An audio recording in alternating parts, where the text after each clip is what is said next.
petit effort. Non. Non. Si, il le faut. Allez.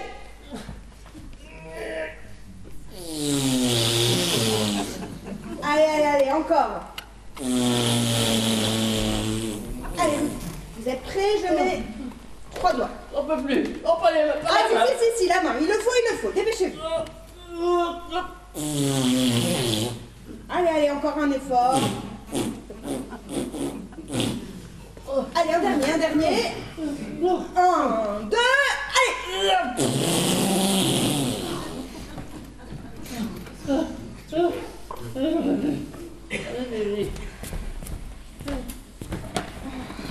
Ah, bonjour Crispin, bonjour. Bonjour, belle Lisette.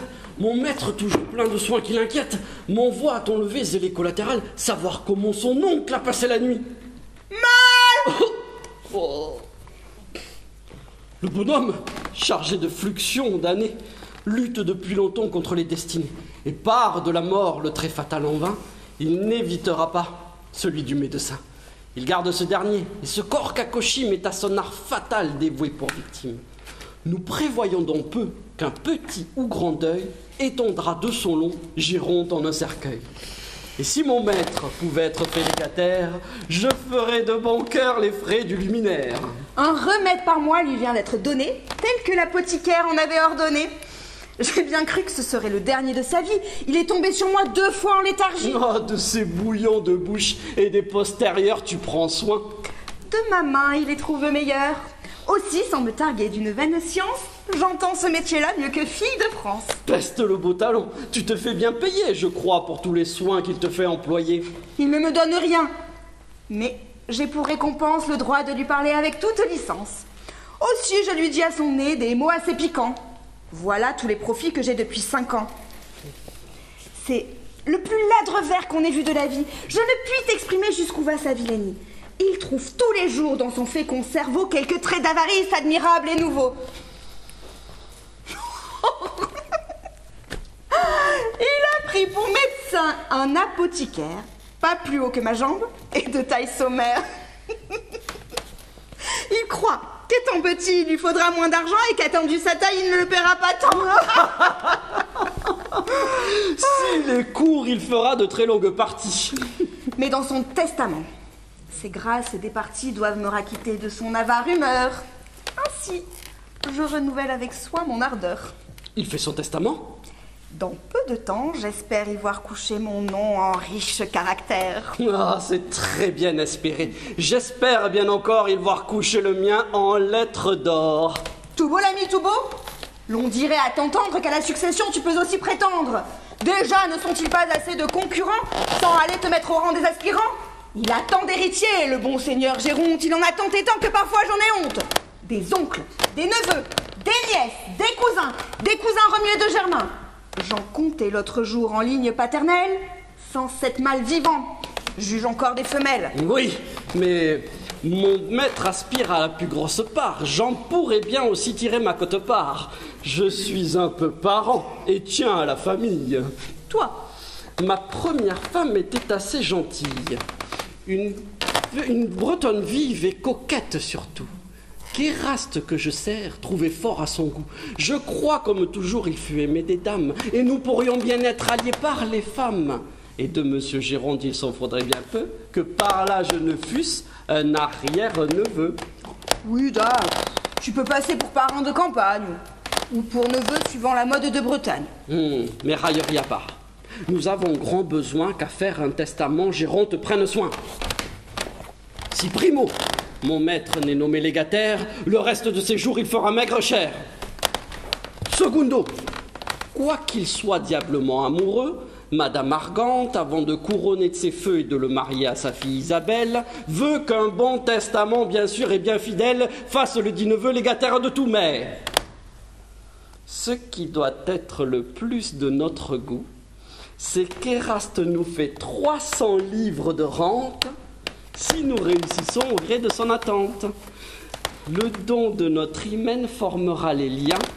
Ainsi tant de raisons sont autant de moyens que j'emploie à prouver qu'il est très nécessaire que le susdit neveu soit nommé légataire. Et je conclus enfin qu'il faut conjointement agir pour arriver au susdit testament. Comment diable, Crispin? Tu plaides comme un ange. Je le crois. Mon talent te paraît-il étrange? Mais mon maître paraît... Ah, te voilà, Lisette. Guéris-moi si tu peux du soin qui m'inquiète. Eh bien, mon oncle, est-il en état d'être vu? Ah, monsieur, depuis hier, il est encore déchu. J'ai cru que cette nuit serait sa nuit dernière et que je fermerais pour jamais sa paupière. Les lettres de répit qu'il prend contre la mort ne lui serviront guère ou je me trompe fort. Ah, ciel, que dis-tu là? C'est la vérité pure. Quel que soit mon espoir, je sens que la nature excite dans mon cœur de tristes sentiments. J'ai senti autrefois les mêmes mouvements. Je ressens pour mon oncle une amitié sincère et je donne dans son sens en tout pour lui plaire. Quoi qu'il dise ou qu'il fasse, ayant le droit ou non, je conviens avec lui qu'il a toujours raison. Il faut que le vieillard soit mal dans ses affaires, puisqu'il m'a commandé d'aller chez 2 notaires. Oh, 2 notaires, hélas, ça me fend le cœur. C'est pour instrumenter avec plus d'honneur. Et dis-moi, mon enfant, en pleine confidence, puis-je, sans me flatter, former quelque espérance? Elle est très bien fondée et depuis quelques jours, avec Madame Argante, il tient certains discours où l'on parle tout bas de legs, de mariage. Je n'ai de leur dessein rien appris davantage. Mais votre maîtresse est également mise dans l'entretien. Pour moi, je crois qu'il veut vous laisser tout son bien et vous faire épouser Isabelle. Lisette, que tu as de mes sens, que ma joie est parfaite. Ce n'est point l'intérêt qui m'anime aujourd'hui. Un Dieu beaucoup plus fort et plus puissant que lui. L'amour parle en mon cœur. La charmante Isabelle est de tous mes désirs une cause plus belle et pour le testament me fait faire des vœux. Oui, l'amour et l'intérêt seront contents tous deux. Verrai-je d'un œil sec, déchiré par tant de campagnards, de pieds plats, de nigauds, une succession qui doit, par parenthèse, vous rendre un jour heureux et nous mettre à notre aise, car vous savez, monsieur... Va, tranquillise-toi. Ce que j'ai dit est dit, repose-toi sur moi. Sans trop vanter mes soins, si votre oncle se fait le bien qu'il se propose, j'en suis un peu la cause. Je lui dis tous les jours qu'il n'a point de neveu plus doux, plus complaisant, ni plus respectueux. Non par l'espoir du bien que vous pouvez attendre, mais par un naturel et délicat et tendre. Ah, que cette fille-là connaît bien votre cœur. Vous ne sauriez, ma foi, trop payer son ardeur. Je dois dans peu de temps contracter avec elle. Regardez-la, monsieur. Elle est jeune et belle. N'allez pas en user comme de l'autre, non. Monsieur Géronte-Vient, il faut changer de ton. Je n'ai pas eu le temps d'aller chez les notaires. Cours, va vite, dis-leur qu'ils soient très prêts aux besoins. L'un s'appelle Gaspard et demeure à ce coin, et l'autre un peu plus bas et se nomme Scrupule. Ah ben, voilà pour un notaire un nom bien ridicule. Hein.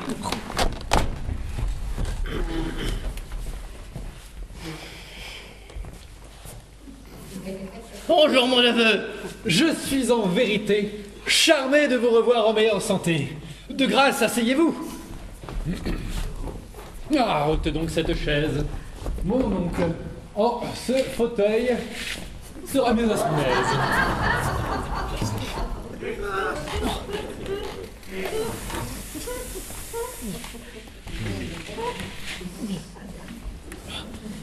J'ai été cette nuit secoué comme il faut. Je viens d'essuyer un dangereux assaut. Un pareil coup sûr emporterait la place. Vous voilà beaucoup mieux. Le ciel, par sa grâce pour vos jours en péril, nous permet d'espérer. Il faut maintenant songer à réparer les désordres qu'a pu causer la maladie. Vous faire désormais un régime de vie. Prendre de bons bouillons, de sûrs confortatifs. Nettoyer l'estomac par de bons purgatifs. Enfin, ne vous laissez manquer de nulle chose. J'aimerais assez ce que tu me proposes. Il faut tant d'argent pour se faire soigner que plus qu'il faut mourir, autant l'épargner. Ces porteurs de seringues ont pris des airs sirogues. Ce n'est qu'au poids de l'or qu'on achète leur drogue. Quiconque pourrait mourir et s'en passer tout d'un coup, de son vivant sans doute épargnerait beaucoup. Oui, vous avez raison. C'est une tyrannie. Mais je ferai les frais de votre maladie. La santé dans ce monde étant le premier bien, un homme de bon sens n'y doit ménager rien.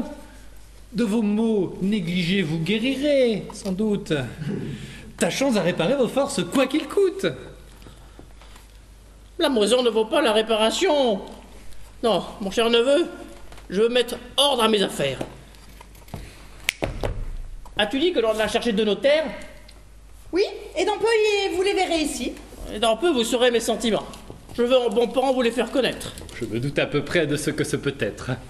J'ai des collatéraux Ah oui, vraiment, et beaucoup. qui, d'un regard avide et d'une dent de loup, du fond de leur cœur dévorent par avance une succession qui leur fait espérance. Ne me confondez pas, mon oncle, s'il vous plaît, avec de tels parents. Je sais ce qu'il en est. Votre santé me touche et me plaît davantage que tout l'or qui pourrait me tomber en partage. J'en suis persuadé. Non, je voudrais me venger d'un 20 d'héritiers, mais les faire enrager. Choisir une personne honnête, qui me plaise, afin de lui laisser mon bien et la mettre à son aise. Vous devez là-dessus suivre votre désir. Non, je ne connais pas de plus charmant plaisir que de voir d'héritiers, une troupe affligée, le maintien interdit et la mine allongée, lire un long testament, ou pâle, étonné. On leur laisse un bonsoir avec un pied de nez. Je crois que pour voir leur tristesse profonde, je reviendrai exprès de l'autre monde. Quoique je sois déjà atteint et convaincu par les mots que je sens d'avoir longtemps vécu, quoique semble brûlant, cause maléfrétique, que j'endure les mots d'une acre sciatique, qui malgré le bâton que je porte en tout lieu fait qu'en marchant je dissimule toujours un peu, je suis plus vigoureux qu'on l'imagine. Et je vois bien des gens se tromper à ma mine. Il est de certains jours où de barbe sur ma foi, vous ne paraissez pas plus malade que moi. Est-il vrai? Dans vos yeux, un certain éclat brille. Oh, j'ai toujours reconnu du bon dans cette fille. Non, je me songeais à mettre ordre à mon bien, avant qu'un prompt trépas ne m'en ôte le moyen. Tu connais et vois parfois Madame Argante? Oui, dans ses procédés, elle est toute charmante. Et sa fille, Isabelle, la connais-tu? Fort. C'est une fille sage et qui charme d'abord. Tu reconnais que le ciel a versé dans son âme toutes les qualités que l'on doit chercher en une femme. Je ne vois pas d'objet plus digne d'aucun vœu, ni de fille plus propre à rendre un homme heureux. Je m'en vais l'épouser.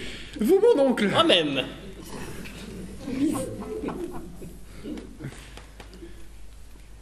J'en ai, je vous l'avoue, une allégresse extrême. Misérable! Ciel, assiste-nous! De quelle malheureuse allez-vous être époux? Mais d'Isabelle, en ce jour, et par ce mariage, je lui donne à ma mort tous mes biens en partage.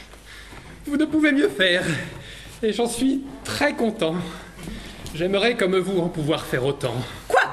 Vous, vieux et cassé, fiévreux, paralytique, éthique, hydropique, asthmatique, vous voulez de l'hymen allumer le tombeau et ne faire qu'un saut de la noce au tombeau?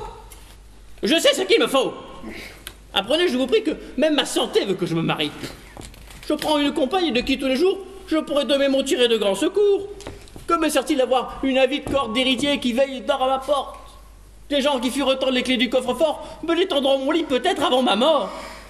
Une femme, au contraire, par son devoir fidèle, par les soins conjugaux, marquera son zèle.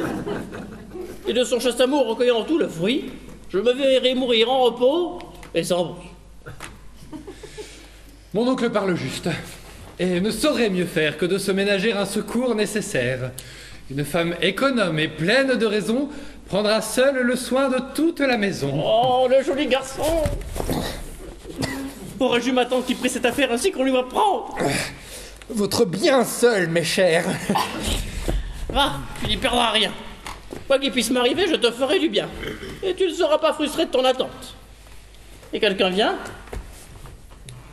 Monsieur, Madame Argante et sa fille sont là. Je vais les amener. Mon chapeau, ma perruque! Oh, on va vous les amener.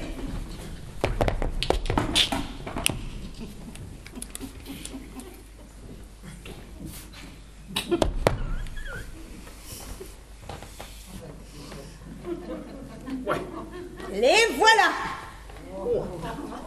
Ne va pas leur parler, je te prie. Je te prie, ni de mon lavement, ni de ma léthargie. Oh, elles ont toutes de bon nez. Dans un moment, du reste, elles le sentiront assurément.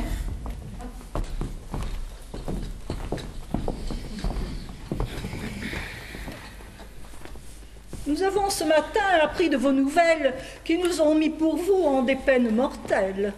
Vous avez, se dit-on, serait mal passé la nuit. Pas du tout. Ce sont mes héritiers qui font courir ce bruit. Ils voudraient déjà voir dans la sépulture. Je me suis jamais aussi bien porté, je vous jure.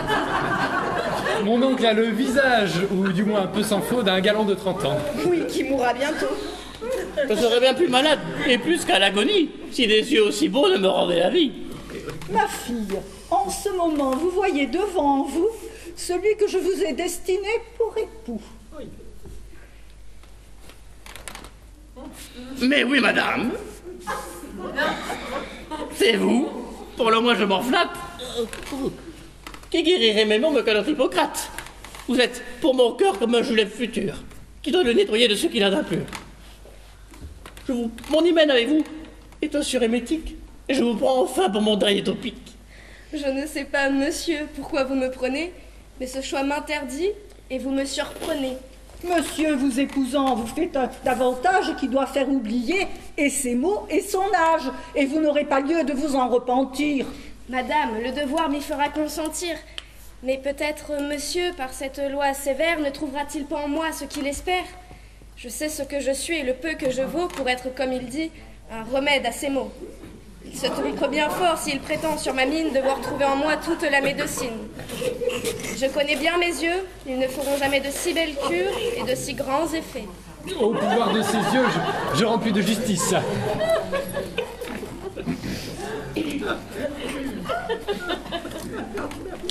Au feu que je ressens, si l'amour est propice, avant qu'il soit 9 mois sans trop me signaler, tous mes collatéraux auront à qui parler.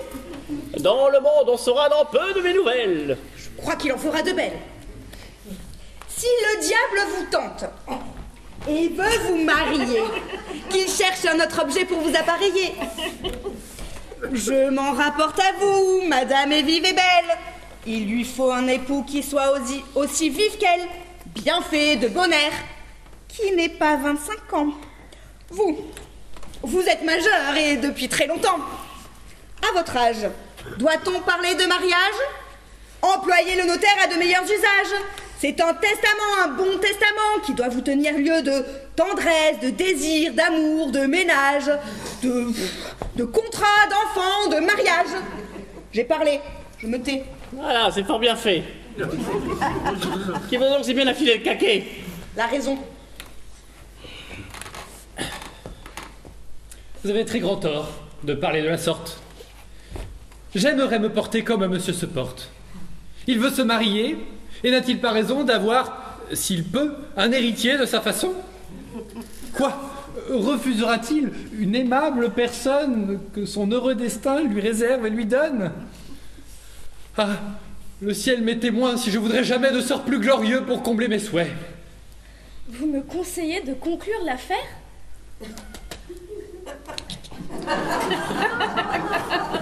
Je crois qu'en vérité vous ne sauriez mieux faire. Vos conseils amoureux et vos rares avis, puisque vous le voulez, monsieur, seront suivis. Ma fille sait toujours obéir quand j'ordonne. Oui, je vous soutiens moi qu'une jeune personne, malgré sa répugnance et l'orgueil de ses sens, doit suivre aveuglément le choix de ses parents.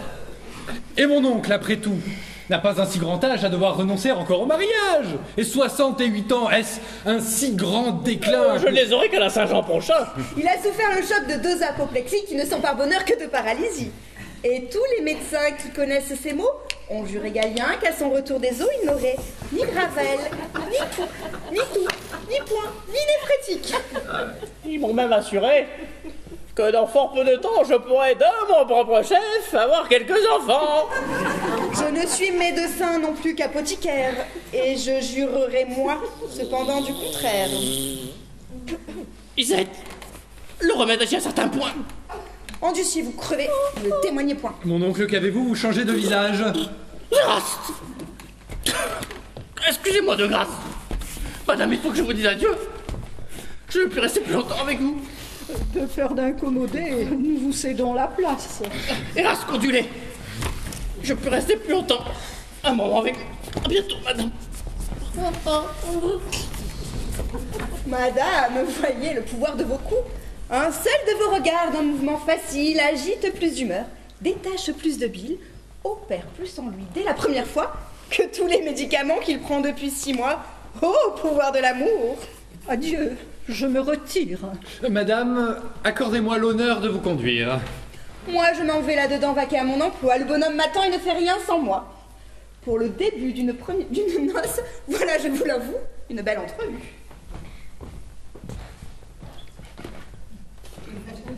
Qu'est-ce qui est... Voici.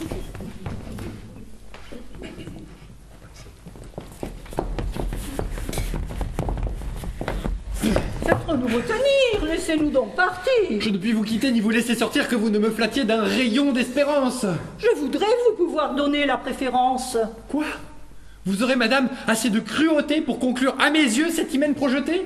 Après m'avoir promis la charmante Isabelle, pourrais-je sans mourir me voir séparé d'elle? Quand je vous l'ai promis, vous me fîtes serment que votre oncle, en faveur de cet engagement, vous ferez de ses biens donation entière. En épousant ma fille, il offre de le faire. Ai-je tort? Vous, madame, y consentirez-vous? Assurément, monsieur, il sera mon époux. Et ne venez donc pas de me dire vous-même qu'une fille, malgré la répugnance extrême qu'elle trouvait à prendre un parti présenté, devait de ses parents suivre la volonté? Mais ne voyez-vous pas que, par cet artifice, pour rompre son projet, je flattais son caprice? Il est certains esprits qu'il faut prendre de biais et que, heurtant de front, vous ne gagnez jamais. Mon oncle est ainsi fait. L'intérêt peut-il faire que vous sacrifiez une fille si chère? Mais le bien qu'il lui fait. Donnez-moi votre foi de rompre cet hymen, et je vous promets, moi, de tourner aujourd'hui son esprit de sorte que les choses iront ainsi que je l'espère, et qu'il fera en ma faveur quelque heureux testament.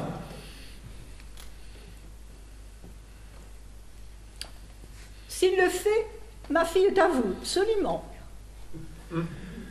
Je vais d'un mot d'écrit lui demander que son âge, que sa faible santé répugne au mariage, que je serai bientôt cause de son trépas, que l'affaire est rompue et qu'il n'y pense pas.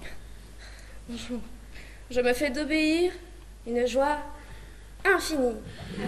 Que mon sort est heureux, qu'il est digne d'envie. Mais Lisette s'avance et j'entends quelques bruits. Comment mon oncle est-il? Voilà qui me suit. Je vous laisse avec lui. Pour moi, je me retire. Mais avant de partir, je vais là-bas écrire. Vous, de votre côté, secondez mon ardeur. Le prix que j'en attends vous répond de mon cœur.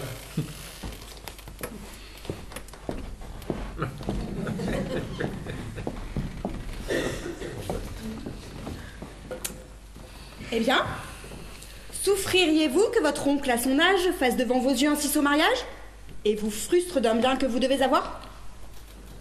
Hélas, ma pauvre enfant, j'en suis au désespoir. Mais l'affaire n'est pas encore consommée et son feu pourrait bien s'en aller en fumée. La mère, en ma faveur, change de volonté et va, d'un mot d'écrit entre nous concerté, remercier mon oncle et lui faire comprendre qu'il est un peu trop vieux pour en faire son gendre. Je veux dans le complot entrer conjointement. Et que deviendrait donc le testament sur lequel nous fondons toutes nos espérances et qui doit un jour cimenter nos alliances et faire le bonheur d'Éraste et de Crispin? Il faut par notre esprit sceller notre destin et faire rompre absolument l'hymen qu'il prétend faire. J'en ai fait dire un mot à son apothicaire. C'est un petit être mutin qui viendra tantôt et qui lui lavera la tête comme il faut. Je ne veux pas laisser rester dans une nonchalance qu'il faut laisser au sot, mais Géronte s'avance.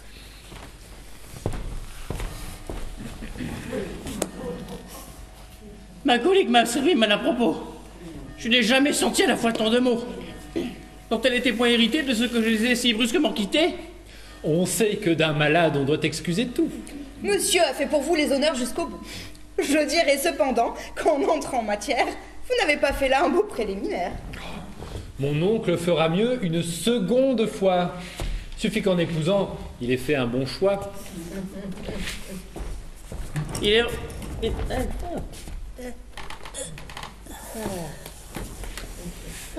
Il est vrai cependant, j'ai quelques répugnances de songer à mon âge à faire une alliance, mais puisque j'ai promis. Oh, mais ne soyez point scrupuleux sur ce point, monsieur acquittera la parole donnée. Le sort en est jeté. Suivons ma destinée. Je voudrais qu'on inventât quelques petits cadeaux. qui coûte un peu d'argent et qui parut nouveau. Reposez-vous sur moi des soins de cette fête, des habits, du repas qu'il faut que l'on apprête. J'ordonne sur ce point bien mieux qu'un médecin. Il ne va pas m'embarquer dans un si grand festin. Oh, ben, il faut qu'avec abondance, avec soin répandu, l'abondance puisse nous raquitter de votre triste vue. Il faut également entendre ronfler les violons et danser les cotillons. Il est vrai, dans mon temps, je valais mon prix tout comme un autre. Cela fait que bien peu vous valez dans le nôtre. Ma maîtresse, qui sort dans ce moment d'ici, m'a dit de vous donner le billet que voici. Pour ma santé, sans doute, elles sont inquiètes. Lisons. Va me chercher, Lisette, mes lunettes. Pourquoi donc tant vous préparer? Donnez-moi le billet, je vais le déchiffrer. Monsieur, depuis notre entrevue, j'ai fait réflexion sur la parole donnée, et je trouve que ce mariage ne convient ni à l'un ni à l'autre. Vous trouverez bon, s'il vous plaît, qu'en vous rendant votre parole, je retire la mienne, et que je reste votre très humble et très obéissante servante, Madame Argante. Et plus bas, Isabelle. Vous pouvez vous retirer chez vous et quitter le service sans que l'on vous punisse. Voilà votre congé bien signé. Bien, mon neveu, que dis-tu de cela? Je m'en étonne peu, mais sans vous arrêter à cet écrit frivole, il faut les obliger à tenir leur parole. Je garderai bien dessus ton avis. D'un plaisir soudain, tous mes sens sont ravis. Je ne sais comment, ennemi de moi-même, je me précipitais dans ce péril extrême. Un sort à cette hymen m'entraînait malgré moi, et point du tout l'amour. Sans jurer, je le crois. Que diantre voulez-vous que l'amour aille faire dans un corps si moribond, à ces feux si contraires? Ira-t-il se loger au milieu des catarrhes, des toux, des obstructions? Attends un peu là-bas, et que rien ne te presse. Je vais faire à l'instant réponse à ta maîtresse. Voyez comme je prends promptement mon parti. De l'hymen, tout d'un coup, me voilà départi. Il faut chanter, monsieur, votre nom par la ville. Voilà ce qui s'appelle une action virile. C'était témérité. Dans l'âge où vous voilà, malsain, fiévreux, goûteux, et pis que tout cela de prendre femme et faire en un jour si célèbre du flambeau de l'hymen une torche funèbre. Tu louais tantôt mon dessin et mes feux. Tantôt vous faisiez bien et maintenant bien mieux. Puisque je suis tranquille et qu'un conseil plus sage me guérit des vapeurs d'amour, de mariage, je me songeais à mettre ordre au bien que j'ai reçu du ciel et faire en ta faveur un legs universel, par un bon testament.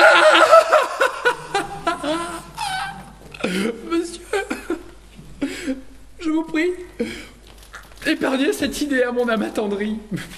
Je ne puis sans soupir vous ouïr prononcer le mot de testament.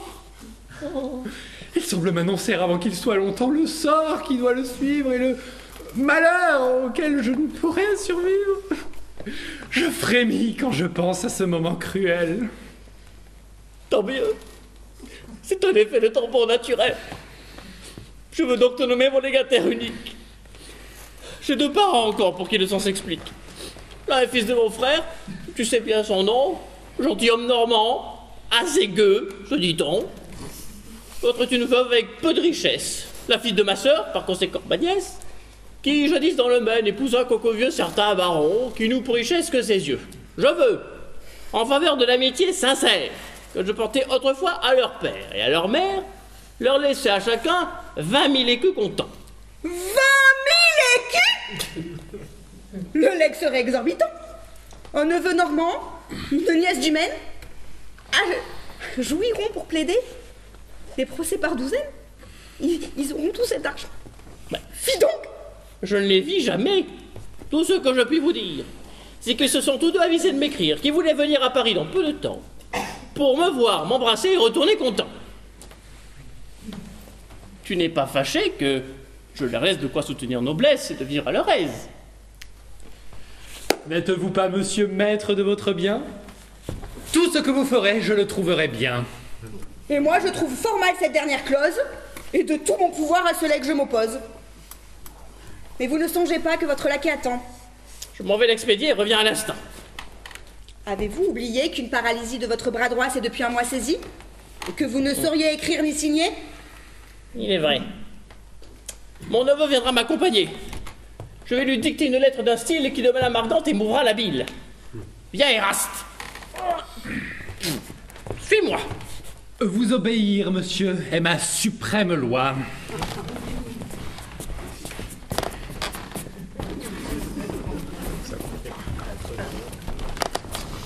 Enfin, la fortune nous sourit et le destin nous sourit et nous appelle. Ah! Te voilà, Crispin. Et d'où diantre viens-tu? Oh, ma femme, pour te servir, j'ai diablement couru. Ces notaires sont gens d'approche difficile. L'un n'était pas chez lui, l'autre était par la ville. Je les ai déterrés où l'on m'avait instruit, dans un jardin, à table, en un petit réduit. Avec dames qui m'ont paru, ma foi, de bonne mine. Je crois qu'ils passaient là quelque acte à la sourdine. Mais dans 1 heure au plus, ils seront ici. Bon. Et sais-tu pourquoi Géronte ici les mandé? Non. Pour faire son contrat de mariage. Au diable! À son âge, il voudrait nous faire un tour semblable? Pour Isabelle, un trait décoché par l'amour avait ma foi percé son pauvre cœur à jour. Et frustrant des neveux l'espérance uniforme, il voulait lui-même faire un héritier en forme. Le ciel par bonheur en ordonne autrement, et il pense maintenant à faire son testament, où il nommera ton maître légataire. Pour lui comme pour nous, il ne pouvait mieux faire. Il faut qu'en sa faveur, je t'embrasse et rembrasse. Et ma foi, de bon cœur et qu'un épanchement de joie et de tendresse en te congratulant. L'amour qui m'intéresse. La nouvelle est charmante et vaut seul un trésor. Il faut, ma chère enfant, que je t'embrasse encore. Dans tes emportements, sois plus sage et plus modeste. Excuse si la joie emporte un peu le geste. Et comme dans ce bas monde, tout ne va pas au gré de nos souhaits, il ajoute au testament une fâcheuse clause. Et dis-moi, mon enfant, quelle est-elle? Il dispose de son argent comptant 40 000 écus pour 2 parents lointains et qu'il n'a jamais vus. 40 000 écus d'argent sec et liquide. De la succession, voilà le plus solide. C'est de l'argent comptant dont je fais plus de cas. Oh, vous en aurez mon titre, cela ne sera pas, mon cher monsieur Géronte. Vous avez fait sans moi trop vite votre compte. Et qui sont ses parents? L'un est gentilhomme normand, natif d'entre Falaise et Caen. L'autre est une baronnée veuve sans douaire, qui dans le Maine a fait sa demeure ordinaire. Plaideuse, s'il en fut, comme l'on m'a dit souvent, qui de 25 procès en perd 30 par an. Ah, c'est tiré du métier toute la quintessence. Puisque pour les procès, elle a si bonne chance, il faudra lui faire perdre encore celui-ci. L'un et l'autre arriveront bientôt ici. Il faut, mon cher Crispin, tirer de ta cervelle, comme d'un arsenal, quelques ruses nouvelles qui déportent Géronte à leur faire ce legs. As-tu vu quelquefois ces 2 parents? Non, il a su seulement par une lettre écrite qu'ils viendront à Paris lui rendre visite. Mon visage chez vous n'est-il point trop connu? Non, Géronte, tu le sais, ne t'a presque point vu. Et pour te dire vrai, je suis persuadée qu'il n'a de ta figure nulle idée. Bon, et mon maître, sait-il le tort qu'on lui fait, l'intention de l'oncle? Il ne le sait que trop. Et dans son cœur, il enrage. Et voudrait que quelqu'un détournât cet orage. Je serai ce quelqu'un. Je te le promets bien. De la succession, les parents n'auront rien. Je veux qu'à tel point Géronte les haïsse, qu'ils soient déshérités, de plus qu'ils les maudissent, eux et leurs descendants à perpétuité, et tous leurs rejetons de leur postérité. Quoi, tu pourrais, Crispin? Va, demeure tranquille. Le prix qui m'est promis me rendra tout facile, car je dois t'épouser. Oui, mais enfin... Comment donc? Tu m'as l'air un peu libertin. Ne nous reprochons rien. On sait de tes fredaines. Nous sommes but à but, ne sais-je point d'Étienne? Tu dois de tous côtés, tu devras encore longtemps. J'ai cela de commun avec d'honnêtes gens. Mais sur ce point, tort, tu t'inquiètes. Le testament de l'oncle acquittera mes dettes. Et tel n'y pense pas qu'il doit payer pour moi. Mais, on vient. C'est Géronte. Adieu, sauve-toi. Va m'attendre là-bas. Je reviendrai dans un instant t'instruire de ce que pour ton rôle il te faudra faire et dire. Je connais déjà tout mon rôle par cœur. Les gens d'esprit n'ont pas besoin de précepteurs.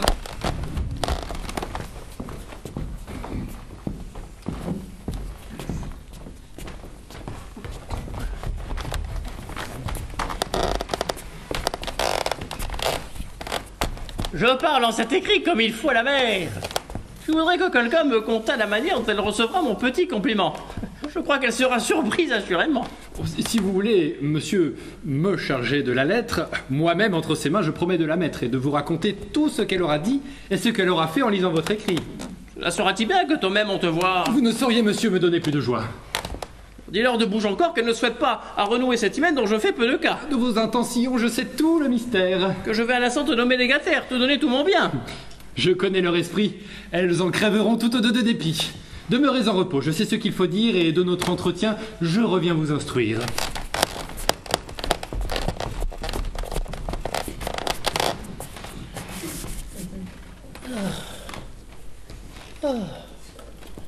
Depuis que j'ai pris ce généreux dessein, je me sens de moitié plus léger et plus sain.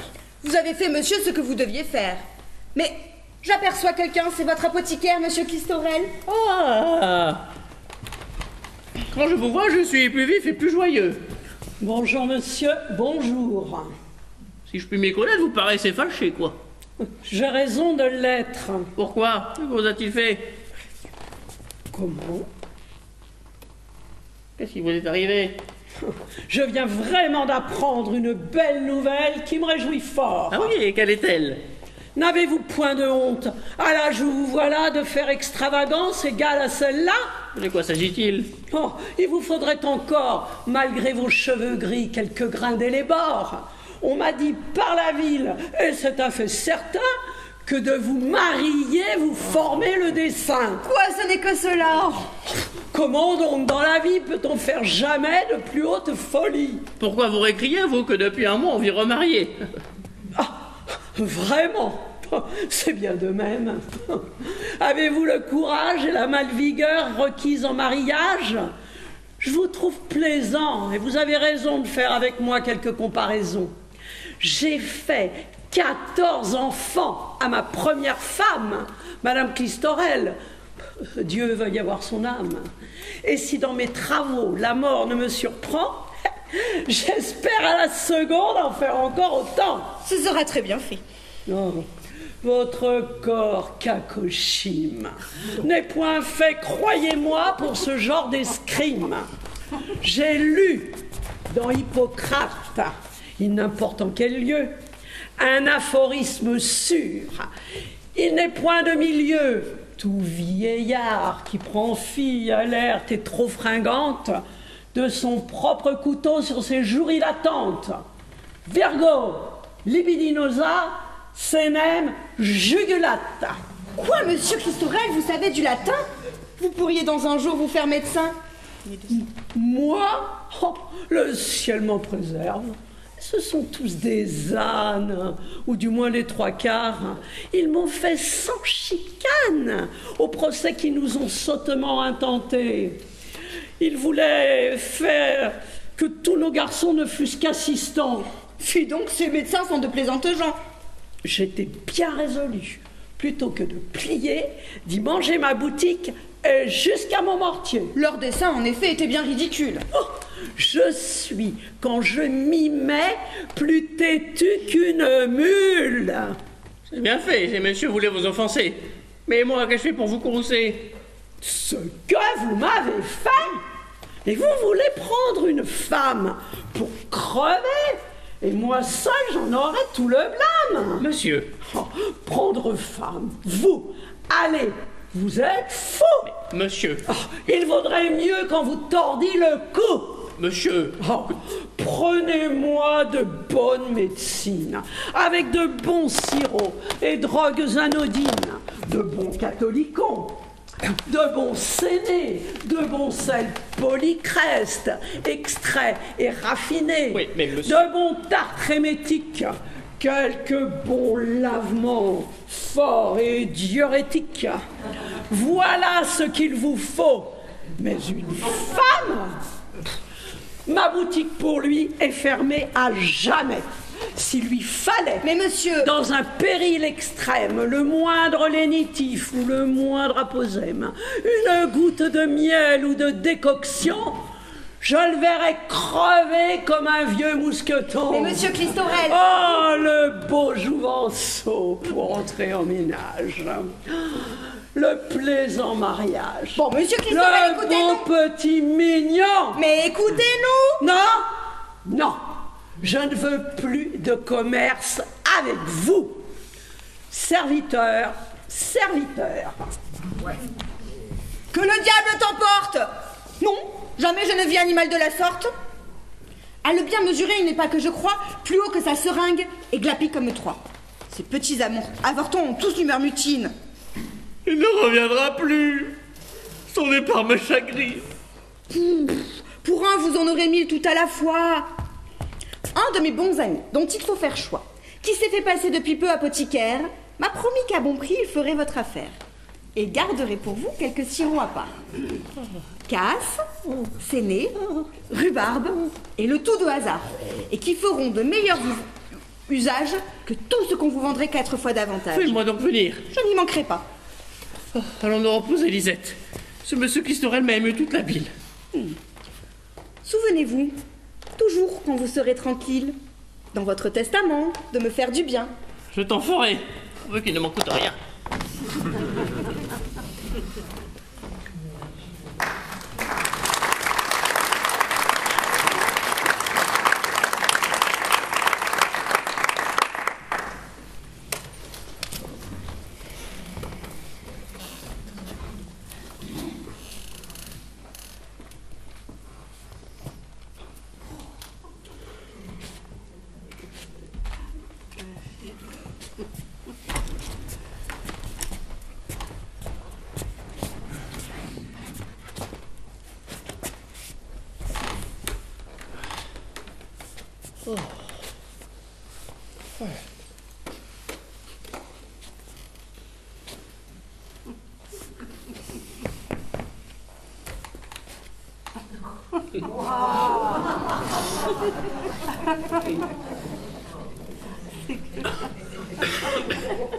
Eras ne vient-il me rendre réponse? Qu'est-ce que ce délai me prédit et m'annonce? Et pourquoi donc tant vous inquiéter? Suffit que de vous soyez content. Vous n'avez jamais rien fait de plus héroïque que de rompre cette hymen tragique-comique. Je suis fort content de moi dans cette occasion. Et ce monsieur Christorel avait fort bonne raison. C'était la première. La pierre au cou m'allait précipiter au fond de la rivière. C'était 100 fois pire que tout cela. Mais enfin, puisque tout va bien.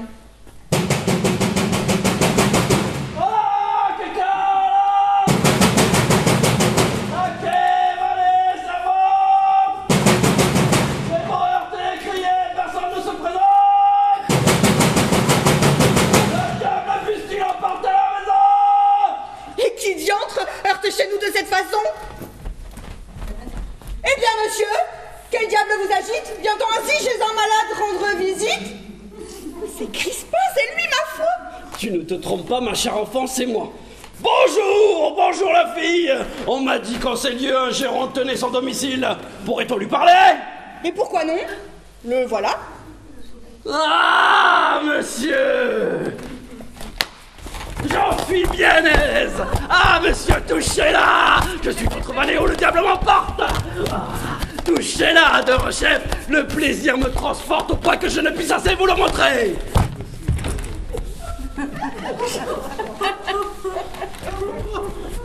Cet homme prétend assurément me démembrer.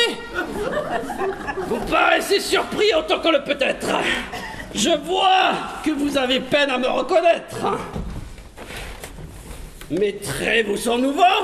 Savez-vous bien pourquoi? C'est que vous ne m'avez jamais vu. Ha! Je le crois.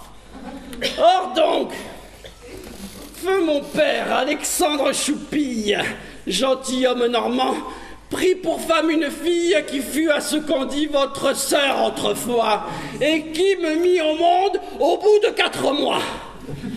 Mon père se fâcha de cette diligence, mais un ami censé lui dit en confidence que ma mère à faire des enfants n'observait pas encore assez l'ordre des temps, et qu'aux femmes, l'erreur n'était pas inouïe, et qu'elle ne manquait qu'à la chronologie. À la chronologie.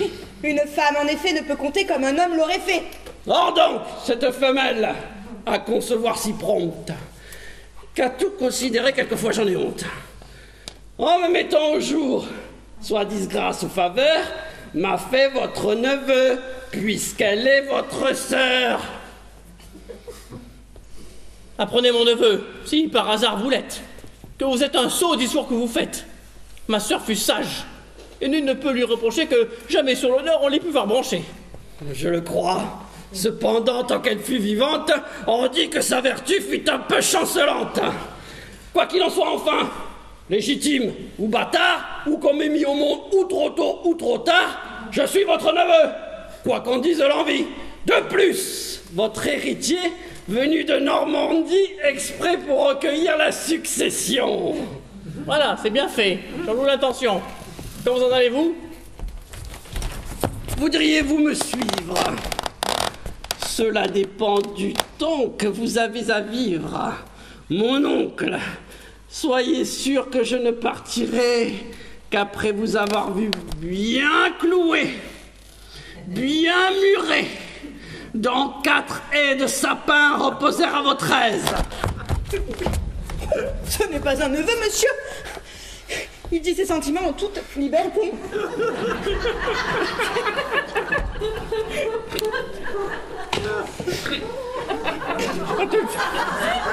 Je te le dire vrai, j'en suis épouvanté. Ah, je suis persuadé de l'humeur dont vous êtes, que ma succession sera des plus complètes, que je vais manier de l'or à pleine main, car vous êtes, dit-on, un avare, un vilain. Je sais que pour un sol d'une ardeur héroïque, vous vous feriez fesser dans la place publique. Vous avez, dit-on même, acquis en plus d'un lieu le titre d'usurier et de fesse-Mathieu. Savez-vous, mon neveu qui tenait ce langage, que si de mes 2 bras j'avais encore l'usage, je vous ferais sortir par la fenêtre. Moi? Oui, vous, dans l'instant, sortez. Ah! Par ma foi, je vous trouve plaisant de parler de la sorte. C'est à vous de sortir et de passer la porte. La maison m'appartient. Ce que je puis souffrir, c'est de vous y laisser encore vivre et mourir. Oh, ciel, quel garnement! Où suis-je?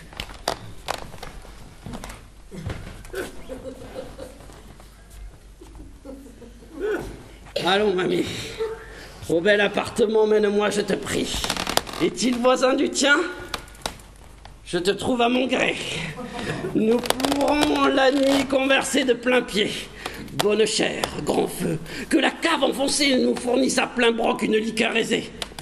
Fais main basse surtout, le bonhomme à bandeau, que l'on peut hardiment le ranger jusqu'aux os. Voilà! Pour ce soir, il me faut, je vous prie, 100 louis 9 comptant en avance douarie. Sinon, demain matin, si vous le trouvez bon, je mettrai de ma main le feu dans la maison. Grand Dieu, ne vit-on jamais insolence semblable? Ce n'est pas un neveu, monsieur, c'est le diable. Pour le faire sortir, employez la douceur.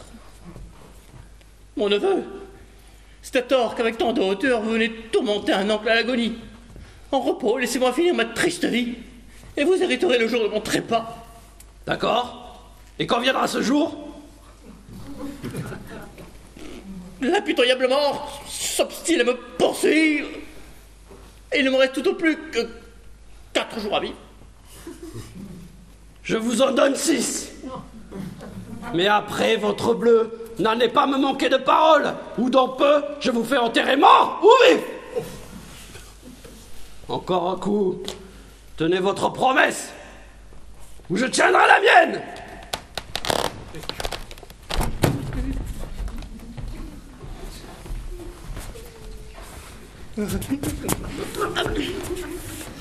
Quel homme voilà, hein? Quel neveu vos parents vous ont-ils donné là? Ce n'est pas mon neveu. Ma soeur fut trop sage pour élever un homme dans un air si sauvage. C'est un fief et brutal, un homme des plus fous. Cependant, à le voir, il a quelque air de vous. Dans ses yeux, dans ses traits, un je ne sais quoi brille. Enfin, on s'aperçoit qu'il tient de la famille. Et s'il l'en tient, il lui fait que peu d'honneur. Ah, le vilain parent. Et vous auriez le cœur de lui laisser tout votre bien. Une si belle somme. 20 000 écus.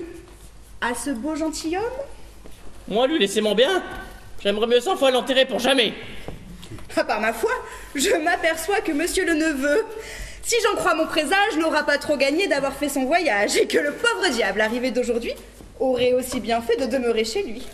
Et si c'est sur mon bien seul qu'il fonde sa cuisine, je t'assure déjà qu'il mourra de famine, et qu'il n'aura pas lieu de rire à mes dépens. C'est fort bien fait, il faut apprendre à vivre aux gens. Voilà comment sont faits tous ces neveux avides, qui ne peuvent cacher leur naturel perfide. Quand ils n'assomment pas un oncle assez âgé, ils prétendent encore qu'il est leur obligé. Mais Eraste revient et nous allons apprendre comment tout s'est passé. Ah, te voilà! Tu m'as abandonné dans un grand embarras. Un malheureux neveu m'est tombé dans les bras. Il vient de m'accoster là-bas tout hors d'haleine et m'a dit en 2 mots le sujet qui l'amène. Que dis-tu de Césaire? Je l'ai trouvé étonnant. Il peste, il jure, il veut mettre le feu, Céan.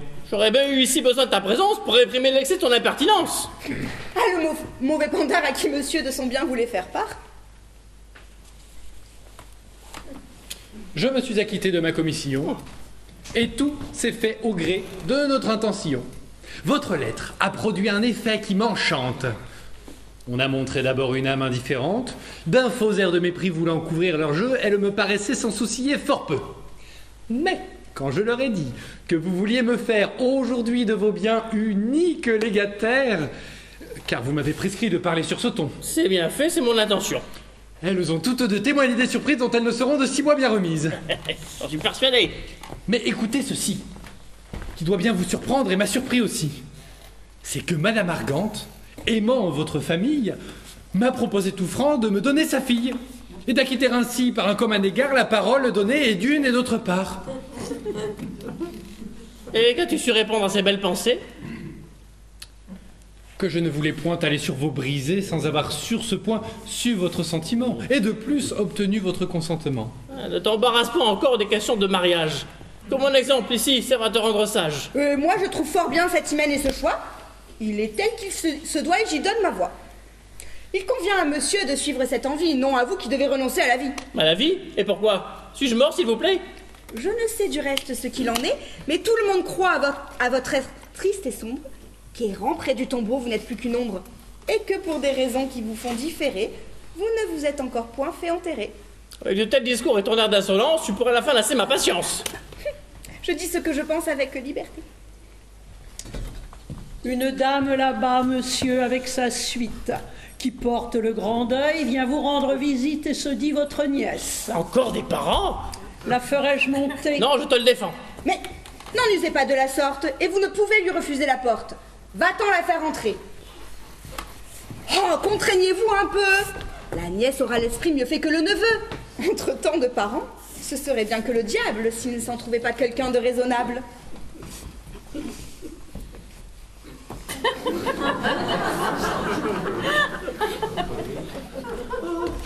Oh, permettez, je vous prie, que cet embrassement témoigne ma joie et mon ravissement. Je vois ce oncle enfin, un oncle que j'aime et que je n'en si ça fait plus que moi-même. C'est Crispin, monsieur, c'est lui. C'est lui, je le sais bien, nous avons eu là-bas un moment d'entretien.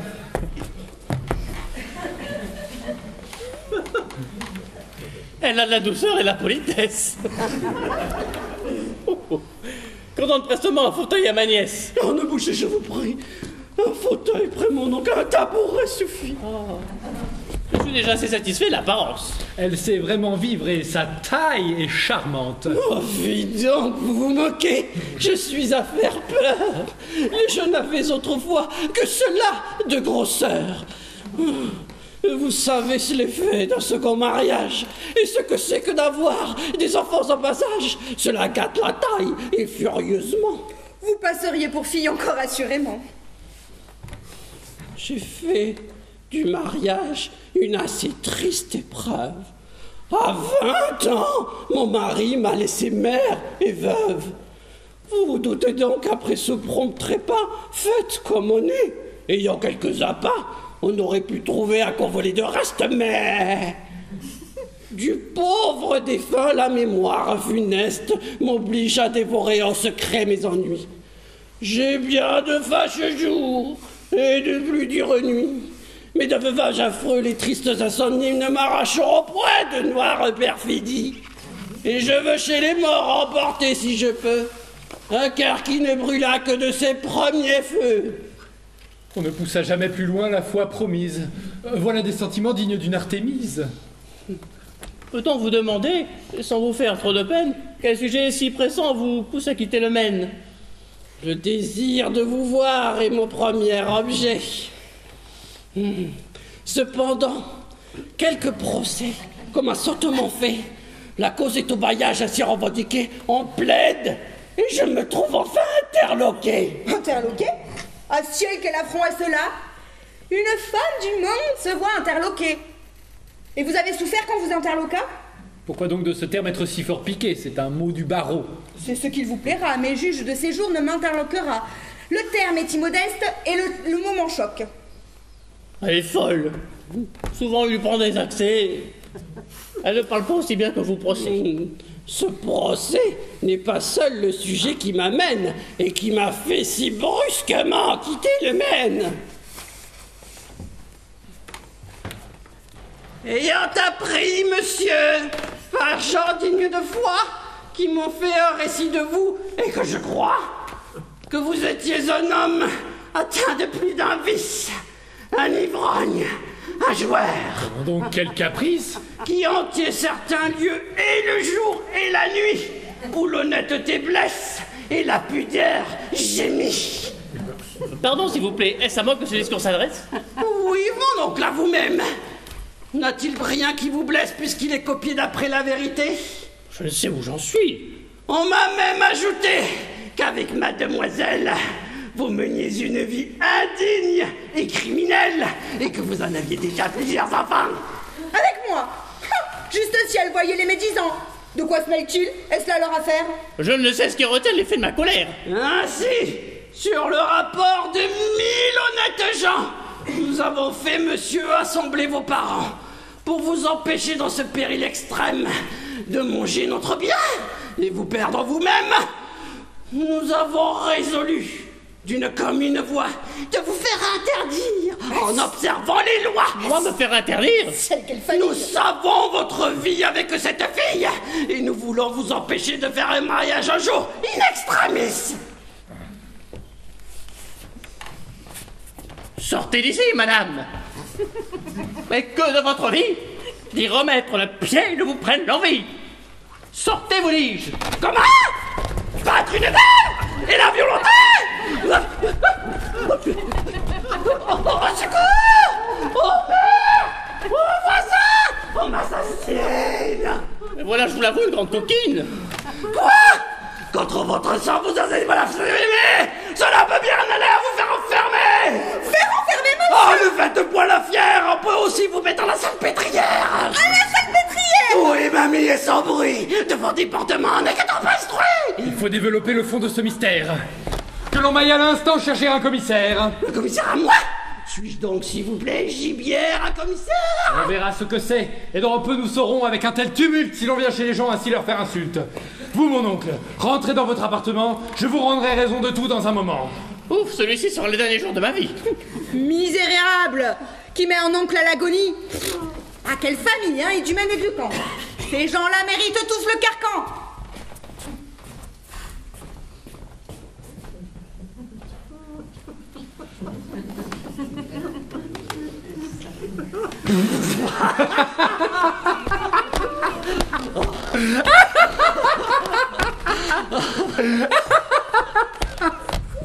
Est-il vrai, Crispin? Et ton ardeur? Envoyez donc chercher un commissaire. Je l'attends de pied ferme. Juste au ciel, c'est bien toi, je ne me trompe point. Oui, votre bleu, c'est moi. L'ardeur de vous servir m'a donné cet habit. Et à ce que vous voyez, mon projet réussit. Avec de certains mots, j'ai conjuré l'orage. Ici, des deux parents, j'ai fait le personnage. Et j'ai dit en leur nom de telle dureté qu'ils seront par ma foi tous deux désirrités. Quoi? Si vous m'aviez eu tantôt faire merveille au noble campagnard, le plumet sur l'oreille, avec un feutre gris longue brette au côté, mon air de bas normand vous aurait enchanté. Mais il faut dire vrai que cette coiffe m'inspire plus d'intrépidité que je ne puis vous dire. Avec cet attirail, j'ai 20 fois moins de peur. L'adresse et l'artifice ont passé dans mon cœur qu'on a sous cet habit et d'esprit et de ruse. Enfin, de ses neveux, l'oncle se désabuse? Il fait un testament qui doit combler mes vœux? Est-il dans l'univers un mortel plus heureux?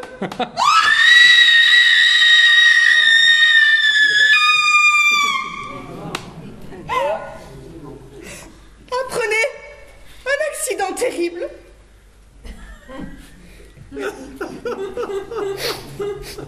Monsieur Géronte est mort. Ah, si elle est-il possible? Oh, l'oncle de monsieur serait défunt. Hélas, il ne vaut guère mieux, tant le pauvre homme est bas. Arrivant dans la chambre, et se traînant à peine, il s'est mis sur son lit sans force et sans haleine. Et raidissant les bras, la suffocation a tout d'un coup coupé sa respiration. Enfin, il est tombé sur son lit. Sans voix, sans pouls, sans connaissance. Je suis au désespoir. C'est ce dernier transport où tu l'as mis, Crispin, qui causera sa mort. Moi, monsieur, de sa mort, je ne suis pas la cause, et le défunt tout franc a fort mal pris la chose. Pourquoi se saisit-il tant pour des discours? J'en vous la sens bien, mais non pas ces jours. Ne désespérons point encore de sa vie. Il tombe assez souvent dans une léthargie qui ressemble au trépas et nous alarme fort. Hélas, monsieur, non, pour le coup, il est à moitié mort. Et moi qui m'y connais, je dis qu'il ne peut jamais aller encore une heure. Ah, juste ciel, Crispin, quel triste événement! Mon oncle mourra donc sans faire de testament, et je serai frustré par cette mort cruelle de l'espoir d'obtenir la charmante Isabelle. Ah, fortune, je sens bien l'effet de ton courroux. C'est à moi de pleurer, je perds plus que vous. Allons, mes chers enfants, il faut agir de tête et présenter un front digne de la tempête. Il n'est point temps ici de répandre des pleurs, faisant voir un courage au-dessus des malheurs. Que nous sert le courage? Et que pouvons-nous faire? Il faut, premièrement, d'une ardeur salutaire, courir au coffre-fort, sonder les cabinets, démeubler la maison, s'emparer des effets. Lisette, quelque temps, garde ta bouche cousue si tu peux. Va fermer la porte de la rue, empare-toi des clés de peur d'invasion. Personne n'entrera sans ma permission. Que l'ardeur du butin et d'un riche pillage n'emporte point trop loin votre bouillant courage. Surtout, dans l'action, gardons le jugement.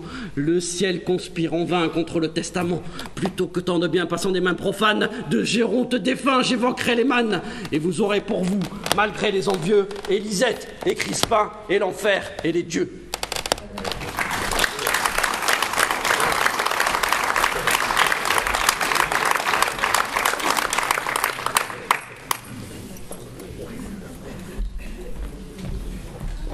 Ah, mon pauvre Crispin, je perds toute espérance. Mon oncle ne saurait reprendre connaissance. L'art et les médecins sont ici superflus. Le pauvre homme n'a pas à vivre une heure ou plus.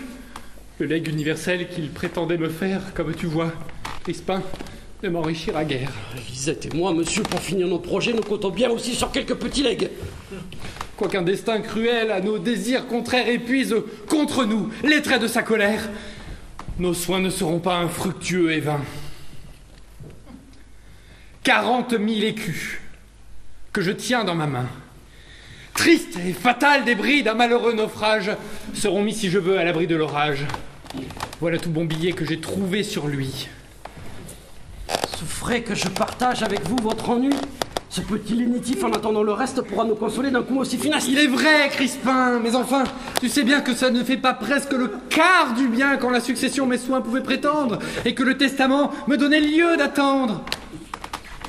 Des maisons à Paris, des terres, des contrats offraient bien à mes yeux de plus charmants appâts. Non que l'ardeur du gain et la soif de richesse me fissent ressentir leurs indignes faiblesses. C'est du plus noble feu dont mon cœur était pris. Je devais épouser Isabelle à ce prix. Ce n'est qu'avec ce bien, qu'avec ces avantages que je puis de sa mère obtenir les suffrages. Faute de testament, je perds, et pour toujours, un bien dont dépendait le bonheur de mes jours. J'entre dans vos raisons, elles sont très plausibles. Ce sont de ces coups imprévus et terribles qui mettent à bout la plus mâle vertu. Pour marquer au vieillard sa dernière demeure. Oh, mort! Tu devrais bien attendre encore une heure.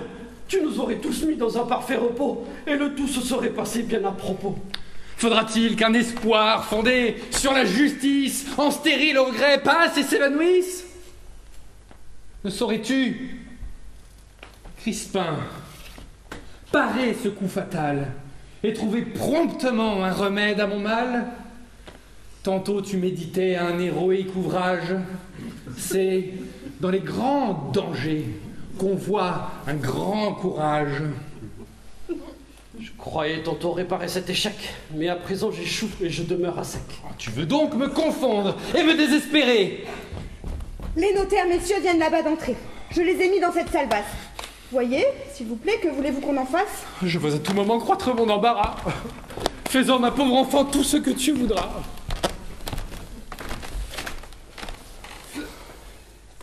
Savent-ils que mon oncle a perdu connaissance et qu'il ne peut parler?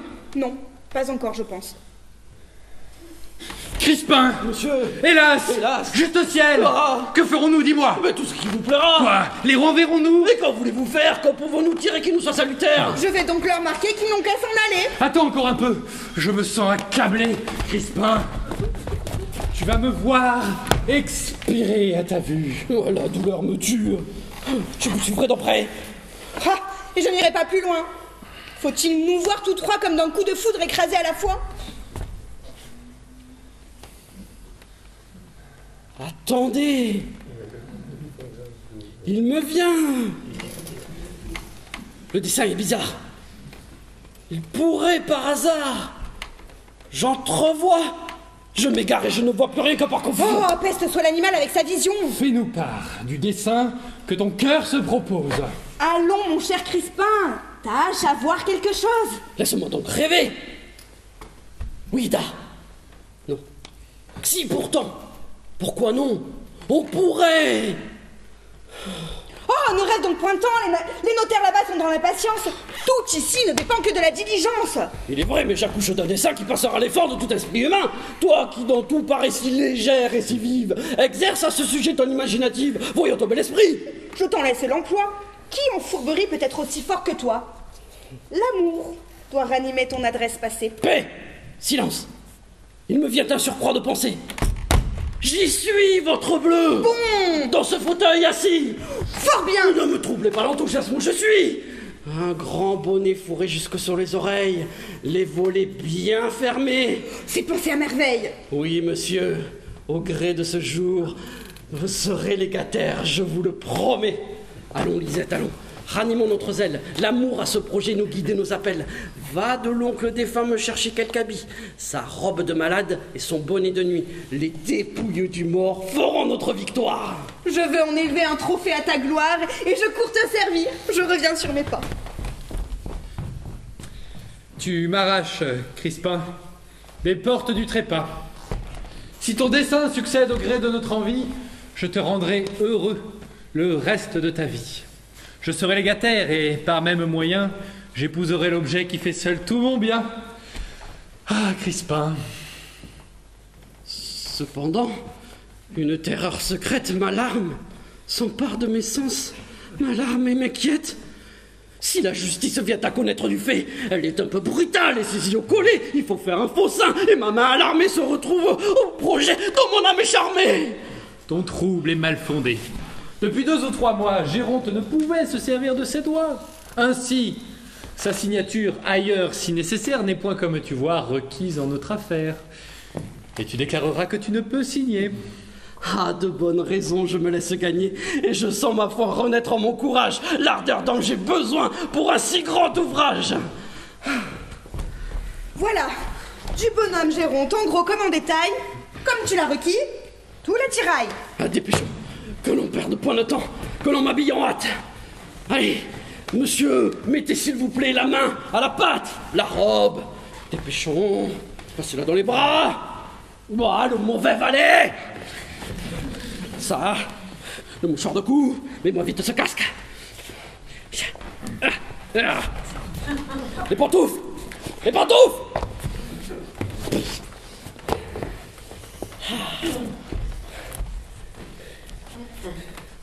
Fort bien.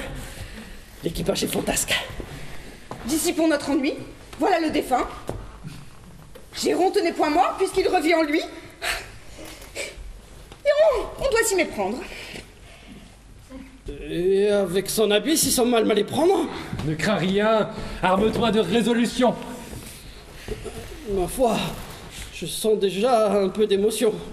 Je ne sais si la peur est un peu laxative ou si cet habit est de vertu purgative.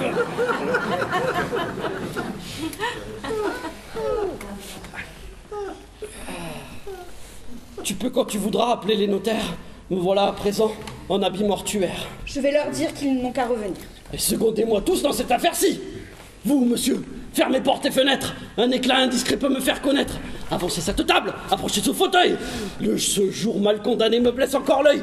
Tirez bien les rideaux, que rien ne nous trahisse. Face à un heureux destin, réussir l'artifice.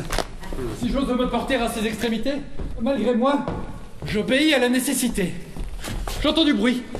Songeons à la cérémonie, et ne me quittez pas, monsieur, à l'agonie. Un dieu dont le pouvoir sert d'excuse aux amants saura me disculper de ses emportements. Entrez, messieurs, entrez. Voilà les deux notaires avec qui vous pouvez mettre ordre à vos affaires.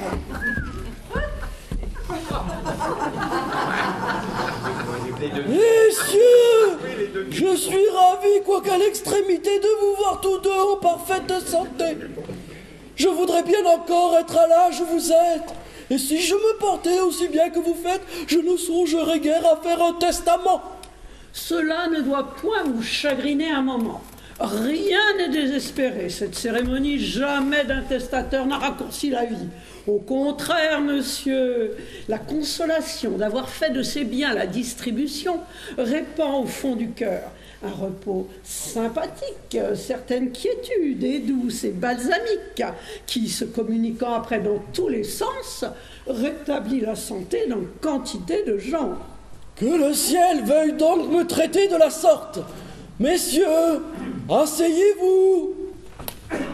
Toi, va fermer la porte. D'ordinaire, monsieur, nous apportons nos soins que ces actes secrets se passent sans témoin. Il serait à propos que monsieur prît la peine d'aller avec madame en la chambre prochaine. Moi, je ne puis quitter monsieur un seul instant. Mon oncle, sur ce point, dira ce sentiment. Ces personnes, messieurs, sont sages et discrètes. Je puis leur confier mes volontés secrètes et leur montrer l'excès de mon affection. Nous ferons tout au gré de votre intention. L'intitulé sera tel qu'on doit le faire et l'on le réduira dans le style ordinaire. Par devant, fut présent, Géronte, etc. Dites-nous maintenant tout ce qu'il vous plaira. Je veux, premièrement, qu'on acquitte mes dettes. Nous n'en trouverons pas, je crois, beaucoup de fêtes. Je dois 400 francs à mon marchand de vin, un fripon qui demeure au cabaret voisin.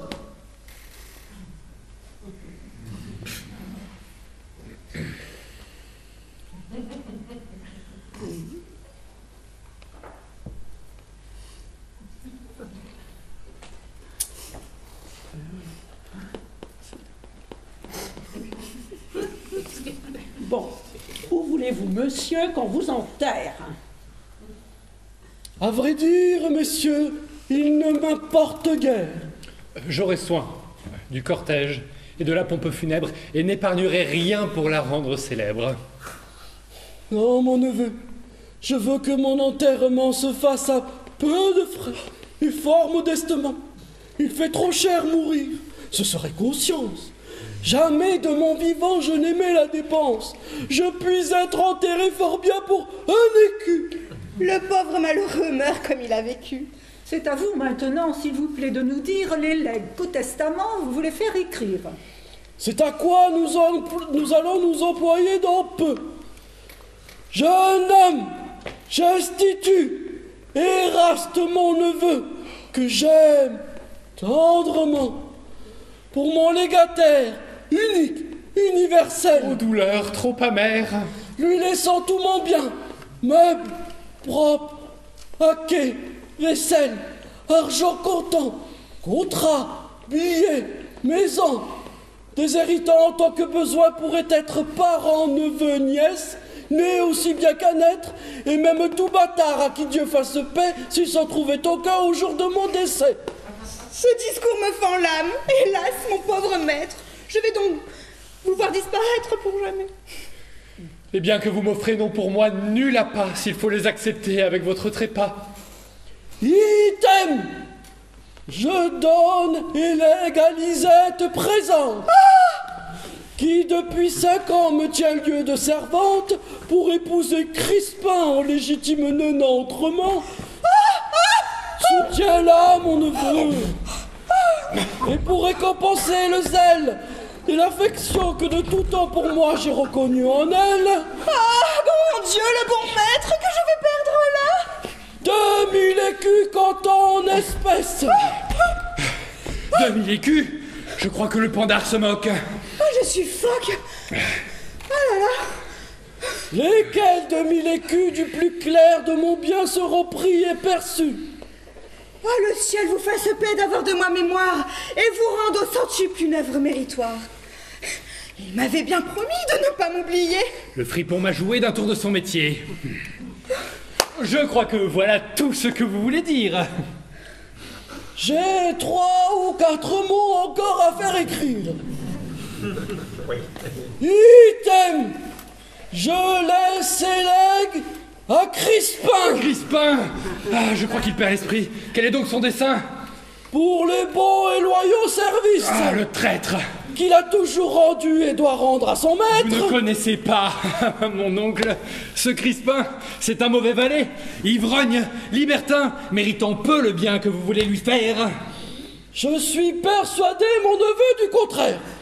Je connais ce Crispin 1000 fois mieux que vous. Je veux donc lui léguer, en dépit des jaloux, Le chien! 1500 francs de rente viagère pour quel- avoir souvenir de moi dans ses prières. Ah, quelle trahison! Trouvez-vous, mon neveu, le présent malhonnête ou que ce soit trop peu? Comment donc? 1500 francs? Oui, sans laquelle clause le présent testament sera nul et pour cause. Pour un valet, mon oncle, a-t-on vu un tel legs? Vous n'y pensez donc pas? Je sais ce que je fais.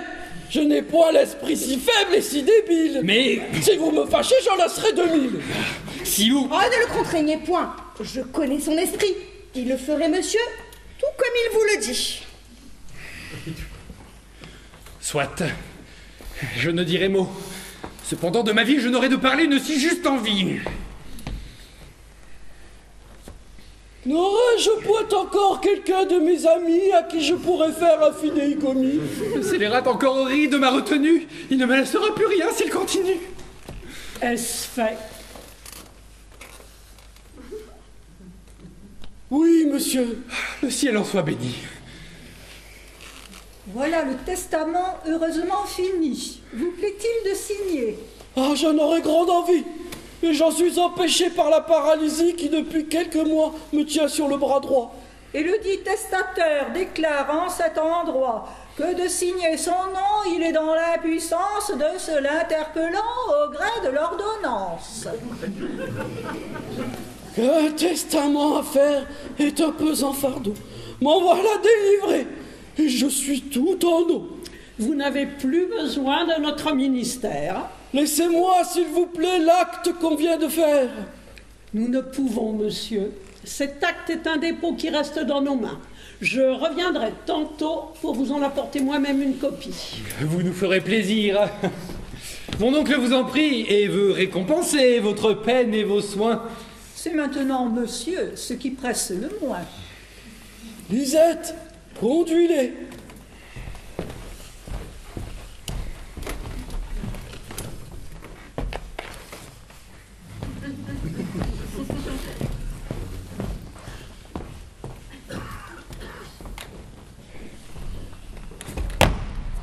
Ai-je tenu parole et dans l'occasion sèche jouer mon rôle et faire un testament? Trop bien pour ton profit. Dis-moi donc, malheureux, as-tu perdu l'esprit de faire un testament qui m'est si dommageable, de laisser à Lisette une somme semblable? Mais enfin, ce n'est pas trop. 2000 écus comptants. Bah, il faut qu'en pareil cas chacun soit content. Pouvais-je donc moins laisser à cette pauvre fille? Comment donc? Traître! Bah, elle est un peu de la famille. Votre oncle, si l'on croit le lardon scandaleux, n'a pas toujours été impotent et goûteux, et j'ai dû lui laisser un peu de subsistance pour l'acquis de son âme et de ma conscience. Et de ta conscience? Et ces 1500 francs de pension payables à toi tous les ans que tu t'es fait léguer avec tant de prudence, est-ce encore pour l'acquis de cette conscience? Il ne faut point, monsieur, s'estomaquer si fort. On peut en un moment nous mettre tous d'accord. Puisque le testament que nous venons de faire, où je vous institue unique légataire, ne peut avoir l'honneur d'obtenir votre aveu, il faut le déchirer et le jeter au feu. M'en préserve le ciel. Sans former d'entreprise, laissons la chose où votre oncle l'a mise. Cent fois pis, j'en mourrais de douleur. Il s'élève aussi bien dans le fond de mon cœur certains remords cuisants, certaines syndérèses qui furieusement sur l'estomac me pèsent.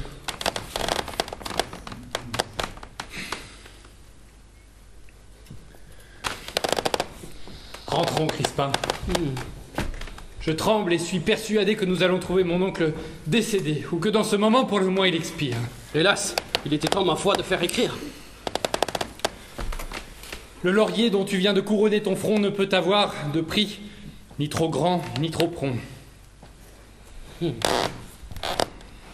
dans ce cas-là m'avancer une année de cette pension que je me suis donnée.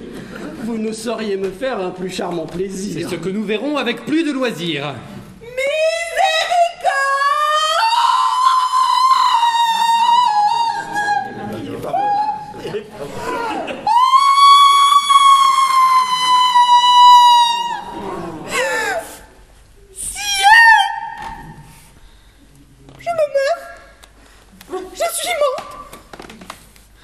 Qu'as-tu donc, mon enfant, à crier de la sorte? J'étouffe.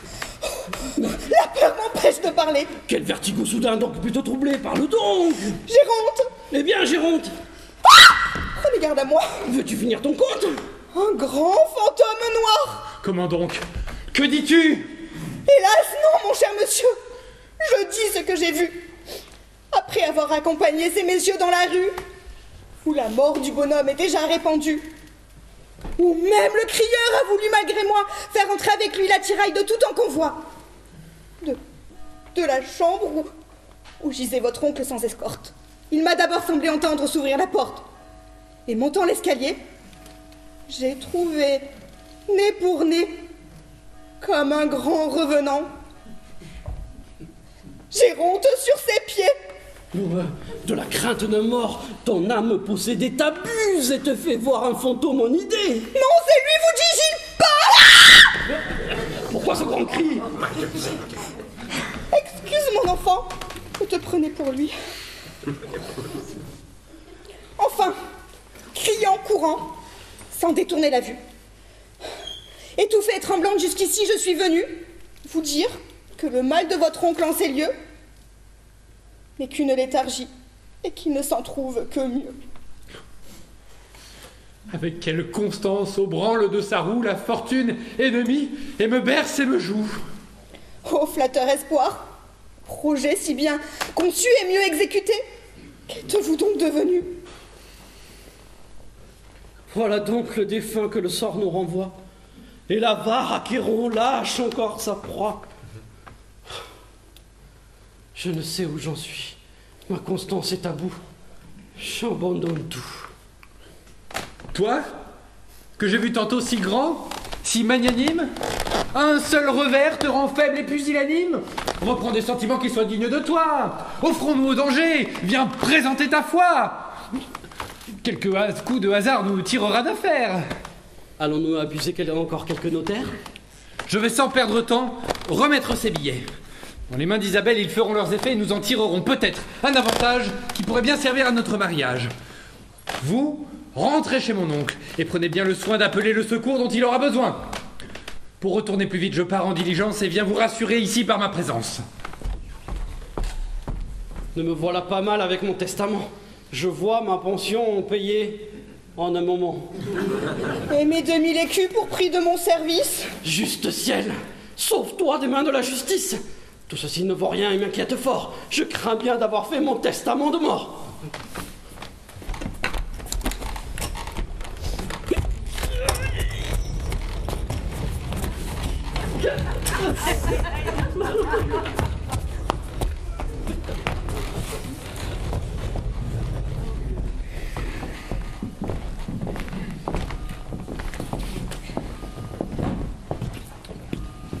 Quel est votre dessein et que voulez-vous faire?